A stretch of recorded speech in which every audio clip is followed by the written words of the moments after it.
एका वारकऱ्यासोबत असं घडलं की संपूर्ण महाराष्ट्राची झोप उडाली। एका वारकऱ्याला माऊलीच्या वारीमध्ये सामील व्हायचं होतं। आळंदीहून निघालेली पालखी जशी जशी त्याच्या गावाजवळ येत होती तसा तसा त्याचा उत्साह वाढत होता। पण वारी गावात येण्याच्या अवघ्या काही तास आधीच त्याला हृदयविकाराचा झटका आला। त्याला तातडीने दवाखान्यात ऍडमिट करण्यात आलं। इकडे रुग्णालयाच्या आयसीयू मध्ये त्याचा शेवटचा श्वास मोजत होता। आयसीयू मध्ये मशीन मध्ये सगळ्या लाईन फ्लॅट झाल्या होत्या। रीडिंग 0 दाखवू लागलं होतं। डॉक्टरांनी ते पाहिलं आणि अत्यंत दुःखी मनाने मान फिरवली। ते नातेवाईकांना याची बातमी कशी द्यायची याचा ते विचार करत होते। पण अगदी त्या संकेताला रुग्णालयाच्या बाहेरून माऊलीचा रथ आणि हरिनामाचा महागजर ऐकू लागला। आणि माऊलीचा रथ जेव्हा त्या हॉस्पिटल समोर आला तेव्हा अक्षरशः इकडे मशीनवर 0 रीडिंग सुरुवातीला दाखवत होते। पण पुढच्या 2 मिनिटांमध्ये त्या वारकर सोबत जे घडलं ते पाहून डॉक्टर सुद्धा डॉक्टरच्या पायाखालची जमीन सरकली। मग नेमकं काय घडलं? हॉस्पिटलच्या त्या आयसीयू वॉर्ड मध्ये मशीनवर त्या मृत्यू घोषित केलेला होता। पण नेमकं अचानक बेडवर त्यानं असं काय केलं की जग पाहून अक्षरशः डॉक्टरच्या पायाखालची जमीन सरकली। डॉक्टरवर बघा, डॉक्टर ही बाहेर आल्यावर कोणी भरोसा ठेवत नव्हतं। पण जेव्हा आयसीयूचा सीसीटीव्ही कॅमेरा चेक करण्यात आला तेव्हा त्यानंतर जे दिसलं त्याने अख्ख्या महाराष्ट्राची झोप उडवली। मग नेमकं काय घटना घडली होती? नेमकं तो वारकरी नंतर वारीत सामील झाला का? चला जाणून घेऊया संपूर्ण सविस्तर रिपोर्ट। आता खरं तर ही अतिशय डोळ्यात पाणी आणणारी जो काही प्रसंग आहे तर याची पाहायला गेलं तर जी सुरुवात आहे ती एका छोट्याशा गावात झाली होती। बघा, एक वारकरी ज्याचं नाव पाहायला गेलं तर दगडू हे 60 वर्षाचे वारकर होते। जे नेहमी ते गाव होतं ते साधारणपणे पुण्यापासून थोडस अंतरावर दरवर्षी माऊलींची पालखी त्याच्या गावातून जायची आणि त्या पालखीमध्ये ते समावेश व्हायचे आणि पंढरपूरची वारी करायची। माऊलीची वारी यावर्षी जी आळंदीतून प्रस्थान झाली तेव्हापासूनच दगडूरावांनी घरात वारीची पूर्वतयारी सुरू केली होती। त्यांचे नियम असा होता की वारी जेव्हा आळंदी, पुणे, सासवड वगैरे ओलांडून जेव्हा त्यांच्या गावाच्या वेशीवर येते तेव्हा तो थेट दिंडीमध्ये सामील व्हायचे। परंतु पंढरपूर पर्यंत ते पायी चालत जायचे। आता घरात लोक म्हणायचे की यावर्षी त्यांना घरचे लोक म्हणाले होते की बाबा तुमचं वय झाले, यंदा वारी करू नका, आपण गाडीने दर्शनाला जाऊ।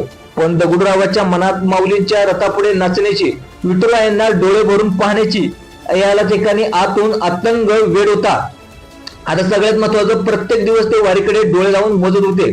आता अखेर तो दिवस उजडला, तो म्हणजे 8 जुलै। आणि 8 जुलै रोजी आळंदीतून वारी निघाली, 9 जुलैला पुण्यात आली आणि 9-10 जुलैला पुण्यात मुक्काम झाला आणि 11 जुलैला सासवड मध्ये त्या ठिकाणी त्यांचा मुक्काम होता आणि त्यांचं गाव सासवड जवळच होतं।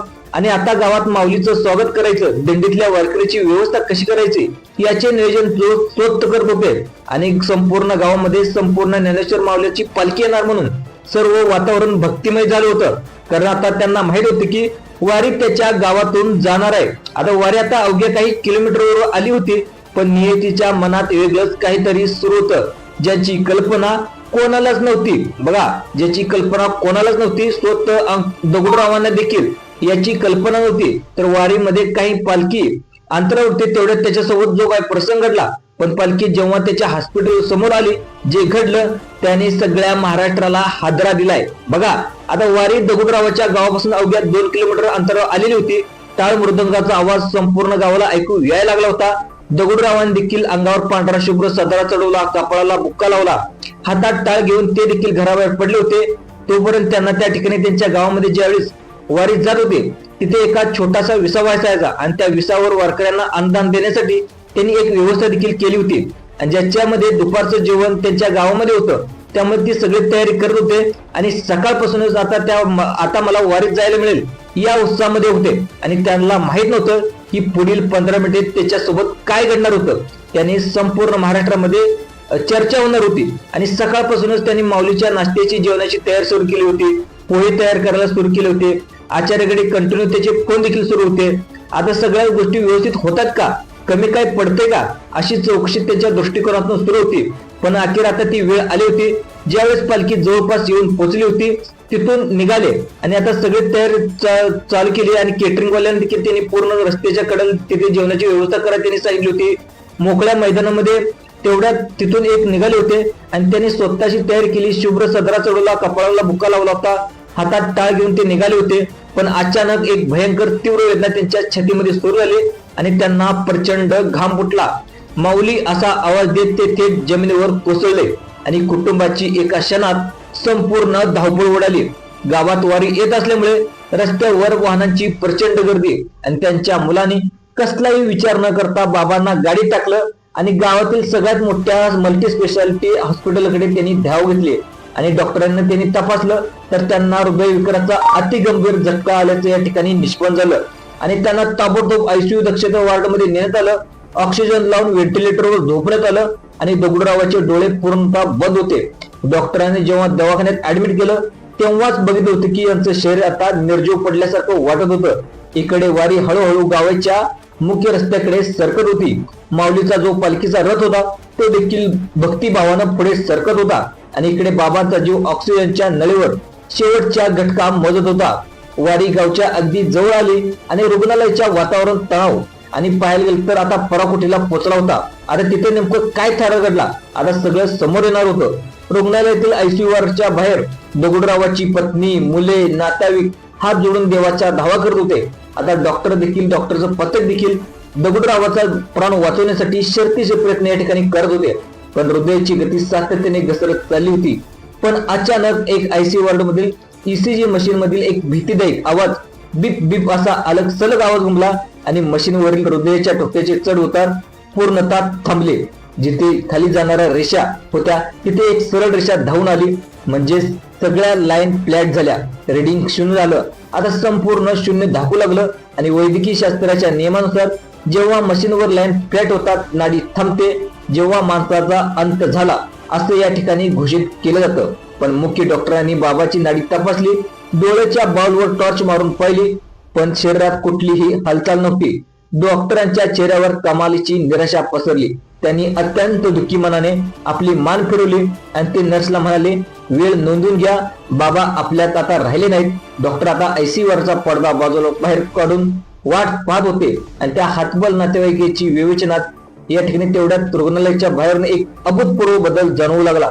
डॉक्टरांच्या बाहेर येण्यासाठी पाऊल न टाकणार तेवढ्यात रुग्णालयासमोर मुख्य रस्त्यावरून टाळ, मृदुंग आणि मृदुंगाचा, ज्ञानोबाचा आणि तुकारामाचा एवढा प्रचंड महासागर गजर घुमला की रुग्णालयाच्या काचा तरतरल्या. होय, माऊलींना पाऊंड रथ आता येऊन पुढे अगदी रुग्णालयाच्या समोर चौकात येऊन थांबला होता. जिथे संपूर्ण गावकऱ्यांनी रथाचं स्वागत सुरू केलं होतं. पुंडलिक वरदे हरी विठ्ठल या जयघोषाने आकाश गुंदुमून गेलं होतं आणि तंबूत आणि बाहेरच्या वातावरणात भक्तीचा महासागर उसळला होता. आणि इकडे आयसीयू वॉर्ड मध्ये शांत सावध होतं. डॉक्टर पुढे म्हणू लागले, आम्ही खूप प्रयत्न केले पण दगडू बाबा आपल्यात राहिले नाही. हे ऐकताच बाहेर हंबरडा आणि रडण्याचा आक्रोश सुरू झाला आणि बाहेर माऊलीचा रथाचा गजर टिपेला पोहोचला होता. आणि अचानक आयसीयू वॉर्ड मध्ये त्या बंद पडलेल्या फ्लॅट लाईन मधून ईसीजी मनीषवर एका सेकंदासाठी कंपोज करत मशीन मधली लाईट पुन्हा वर आली. 0 झालेले रीडिंग अचानक 90-100च्या पुढे गेले. हे पाहून डॉक्टरांच्या परिचारकाचे म्हणजे डोळे आश्चर्याने पांढरे झाले. सगळ्यात मोठा हा धक्का होता तो म्हणजे दगडूराव बाबांचे डोळे बंद होते, श्वास थांबला होता, दोन्ही डोळे या ठिकाणी लालकन उघडले होते आणि ओठातून अत्यंत क्षीण आणि स्पष्ट आवाज बाहेर पडला, माऊली माऊली म्हणून डॉक्टरांनी धावत जाऊन त्यांची तपासणी केली आणि त्यांचं हृदय सुरू झालं होतं. आणि वैज्ञानिक विज्ञानाने त्याच्या चमत्कारला कुठलंच उत्तर नव्हतं. त्या माणसाला 2 मिनिटांपूर्वी स्ट्रेचरवर आणलं होतं आणि मृत्यूच्या दारात मृत्यू घोषित केलं होतं. तेवढ्यात ते बाबा जागे झाले आणि ओरडले, तुम्ही काय करताय, विश्रांत घ्या.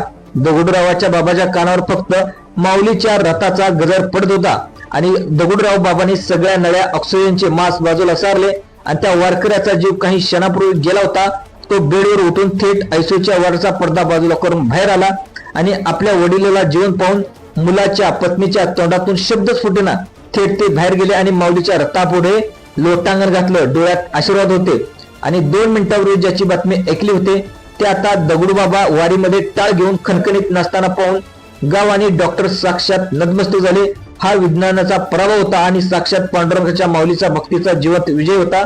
आणि दगडूबाबा वारीत सामील चालत पंढरपूरला रवाना झाले आणि आयसीयूच्या बेडवरून थेट वारीत गेलेल्या या दगडूबाबाच्या अद्भुत आणि अंगावर काटा आणणाऱ्या चमत्काराबद्दल तुम्हाला काय वाटतं कमेंट करून नक्की सांगा. जय हरी विठ्ठल लिहायला विसरू नका. चॅनेलला नवीन असाल तर सबस्क्राईब देखील करा तुम्ही विसरू नका. धन्यवाद.